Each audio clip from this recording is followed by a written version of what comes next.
number 29, which is brainwashing, also propaganda and radicalization.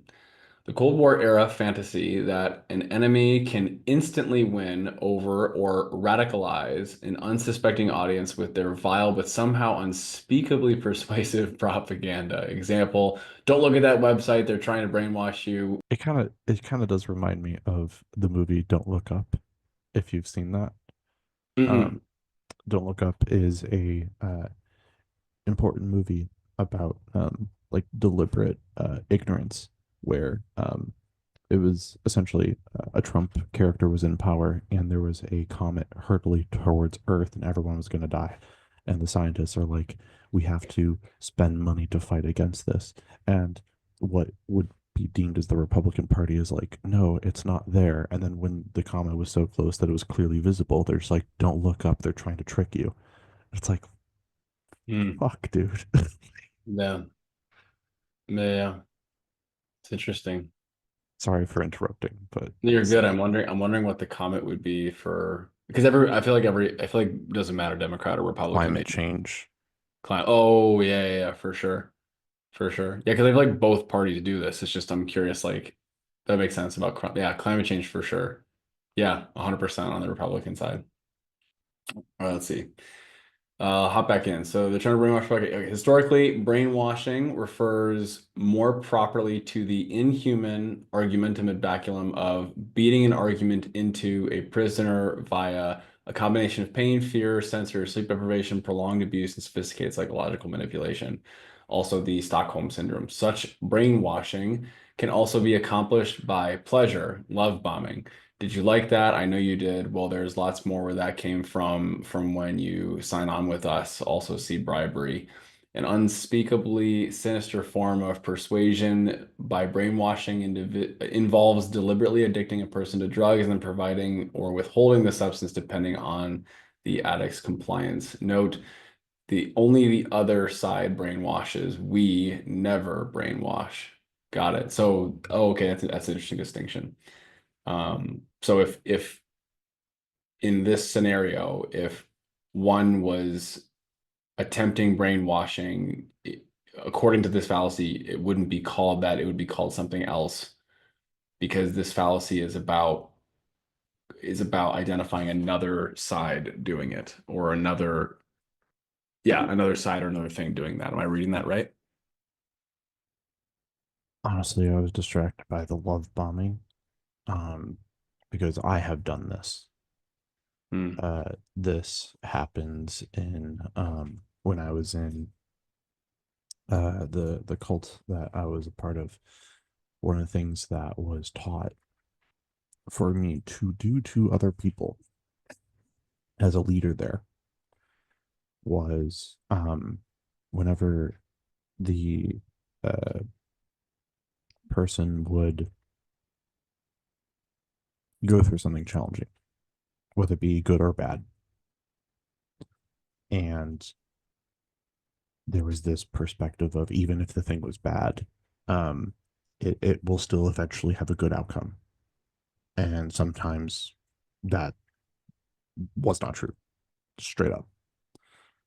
And so, whatever the challenge was, whether it be good or bad, we would ask the person, "How do you feel? Did you like that?" Just and give them this positive encouragement for the challenge they went through, whether it be good or bad. And because they were speaking to authority, which was me, they would feel compelled to be like, yes, I like that, because it would be more fearful for them to say no to me about that. Sometimes they did, but there was this love bombing brainwash of encouraging them to say, yeah, I liked that. And we know if you cause somebody to say something themselves, it gives this conclusion that, oh, that must be good. And so it attaches this this feeling of this is the right thing to do to whatever the challenge may be, whether it be good or bad. If it's good, very well, but when it was bad, that's brainwashing and extremely manipulative. And I didn't realize that until reading this just now. The specifically the love bombing part. So I'm sorry, Alan. I was distracted by the question you asked me. Totally wasn't listening. I got you. I don't know if what you're describing to me sounds more like you're reframing I'm not catching the connection that you're making around love bombing slash brainwashing, and if someone experiences something negative or challenging to then help them reframe it in a positive light. I don't see that. I don't see that. I'm not following on how that falls into what this is describing as brainwashing or love bombing. More specifically, love bombing. So the example, did you like that? I know you did. And well, there's a lot more of that where they come from when you sign up with us. I'm like, holy crap! But that's Well, like, that's like, I think what that's referring to is after something pleasurable has been applied, not something negative, because it said such brainwashing can also be accomplished by pleasure. So I feel right, like it. like I said, good or bad. So there would be the challenging parts, and then you would get the reward along with it, and which this um this uh what is the word, when bad things happen to you and then good things happen to you, causes an addictive thing in your brain to go off. It's why like abusive relationships happen. Like the relationship could be really bad, but the sex could be amazing, and that can be extremely addictive, to just like want the good parts that you're willing to go through the bad parts. And yeah, that's manipulative, especially when it's done intentionally. And I was Okay, taught to do that. I see what you're saying. So if the if what I'm hearing you say is that if the intention behind the positive reframe is to intentionally wire someone's brain against their will to like something that you think they should like, for your own benefit, then it falls in this category, is what Yep. you're saying. Yep. Yeah. That feels like a really fine line, um on, so isn't it like, this is an interesting one, because as a coach speaker, like I could argue that the vast majority of my job is to reframe, help people basically derive different meaning from the circumstances that they encountered, but most importantly, to create or extract meaning that supports their overall quality of life, their income, their success, etc. And so to me, it's like this one seems like it seems like it's a super like fine line between being used for purposes that are not supportive and then being used for purposes that are very supportive. Yeah. In the cult that I was with, I did a lot of that too. And I'm sure as you and I know, there are a lot of people that genuinely have problems with like uh their self-confidence and ability to do like even basic shit.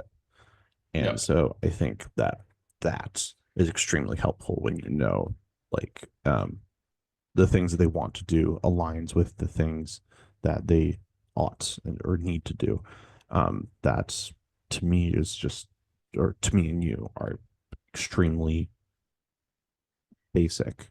I think Mm, that's very well. But when it's for financial gain, for something that they don't want to do, that they feel pressured mm, to do, mm. in the cult that we uh that that we know that I was in, um, I was uh no, that is manipulative. And I didn't realize it until just now. Interesting. Got that. Hmm. Yeah, it's really it's like I think what's difficult for me on this list, which I'm trying to figure out how to approach it. There's I'm feeling myself tempted to, because it's a fallacy, like tempted to like the vilify any type of application of the thing. But there's also like example, like if we go down each of these and it's like that's bad, that's bad, that's bad, that's bad. To me, it's like Can I help with this, Alan? yeah, yeah, yeah, yeah. Okay. Um, remember to just everyone that's listening, fallacies uh, can be used for good and bad. And so it's important to recognize that now that we know the structure of the logic that concludes with a fallacious outcome,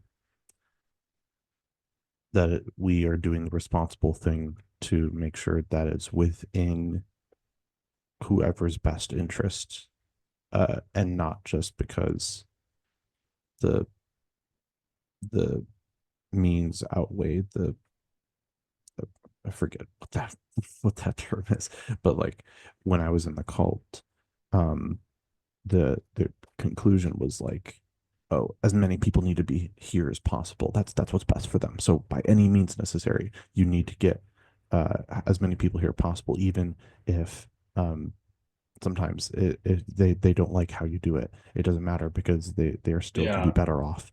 yeah, yeah, That's yeah, been told to me multiple times, and yeah, like yeah. so that's kind of brainwashing too. So, um, anyways, uh, if you're gonna use something that's fallacious, I think the most ethical thing to do is like tell the person, like, hey, do you mind if I give you some placebo or some like an underdog story? Like, like explain what you're about to do. And if they're cool with it, then yeah, because it's just like, here's a better way to look at it. It doesn't mean it's literally true. Yeah. Um, and again, some of these are unavoidable. As artists, Alan and I are unable to not encourage the argumentum ad mysterium fallacy. There's nothing we could do about that.